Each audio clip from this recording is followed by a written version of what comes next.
కొడవటంచా శ్రీ లక్ష్మీ నరసింహస్వామి దేవస్థానంలో ముక్కోటి ఏకాదశి వేడుకలు ఘనంగా జరిగాయి. రేగొండ మండలంలోని కొడవటంచా శ్రీ లక్ష్మీ నరసింహస్వామి దేవస్థానంలో శనివారం ముక్కోటి ఏకాదశి వేడుకలు అంగరంగ వైభవంగా జరిగాయి. ఉదయం 6 గంటలకు స్వామివారికి పూల సేవ కార్యక్రమాన్ని నిర్వహించారు. అనంతరం మాడవీధుల గుండా శ్రీ స్వామివారిని ఊరేగించి ఆలయంలోకి తీసుకుని వచ్చారు.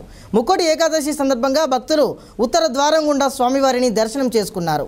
అనంతరం ఆరగింపు తీర్థ ప్రసాదములు వితరణ జరిగింది. ఈ కార్యక్రమంలో భూపాలపల్లి ఎమ్మెల్యే గండ్ర సత్యనారాయణరావు, ఆలయ చైర్మన్లు Madadi Anitha Karnakar Reddy, sarpanch Pabba Srinivas Goud, MPTC Errabelli Ravindarrao, NSR group అధినేత నాయనేని సంపత్రావు, ధర్మకర్తలు, గ్రామ పెద్దలు, భక్తులు, గ్రామస్తులు పాల్గొన్నారు.